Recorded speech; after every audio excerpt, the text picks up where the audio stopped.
Bienvenue sur l'Odyssée de la pensée, la chaîne où nous explorons les grands mystères de la philosophie, de la psychologie et du développement personnel. Aujourd'hui, nous allons plonger dans un sujet fascinant, ton inconscient. C'est une force cachée qui dirige une grande partie de ta vie, sans que tu t'en rendes compte. Et si je te disais que maîtriser ton inconscient pourrait transformer ta manière de penser, d'agir et même de réussir tes objectifs les plus ambitieux? Reste avec moi pour découvrir comment. Partie 1. Qu'est-ce que l'inconscient? Avant de parler de maîtrise, commençons par comprendre ce qu'est réellement l'inconscient. L'idée de l'inconscient a été popularisée par Sigmund Freud, le père de la psychanalyse. Pour Freud, l'esprit humain est divisé en 3 parties. En premier, le conscient, ce dont tu es actuellement conscient, tes pensées, tes actions volontaires. En second, le préconscient, les souvenirs et les pensées qui ne sont pas dans ta conscience immédiate, mais que tu peux facilement récupérer. Et pour finir, l'inconscient, la partie cachée de ton esprit. C'est ici que résident les croyances profondes, les désirs refoulés, les peurs, et même les traumatismes. Imagine ton esprit comme un iceberg, la partie émergée, c'est le conscient, et tout ce qui est en dessous, beaucoup plus vaste, c'est l'inconscient. Partie 2, pourquoi l'inconscient a-t-il autant de pouvoir? Ce qui est incroyable avec l'inconscient, c'est qu'il influence ton comportement sans que tu en sois conscient.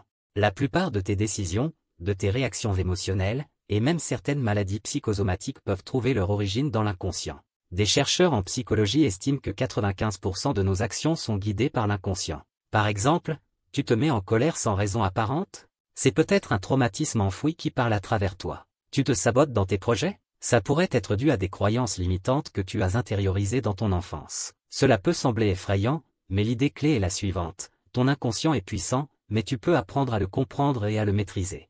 Et c'est ce que nous allons explorer maintenant.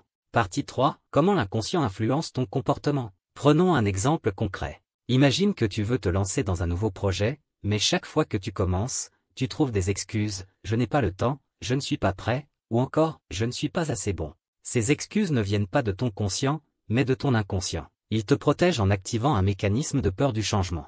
Dans ton passé, tu as peut-être vécu un échec, et ton inconscient se souvient de cette douleur. Résultat, il t'empêche de prendre des risques pour éviter la souffrance. L'inconscient agit comme un garde du corps mental. Il stocke les expériences passées, bonnes ou mauvaises, et les utilise pour anticiper ce qui pourrait arriver. Mais la bonne nouvelle, c'est que tu peux reprogrammer ton inconscient pour qu'il travaille avec toi, et non contre toi. Partie 4. Technique pour maîtriser ton inconscient.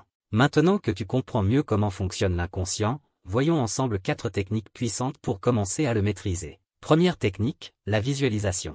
La visualisation est une technique où tu te plonges mentalement dans un scénario que tu veux voir se réaliser. En visualisant ton objectif de manière détaillée, tu influences ton inconscient pour qu'il y croie vraiment. Par exemple, si tu veux améliorer ta confiance en toi, prends un moment chaque jour pour te visualiser en train de réussir, d'être confiant dans une situation spécifique. Ton inconscient commencera à intégrer cette image comme une réalité possible. Seconde technique, l'autosuggestion.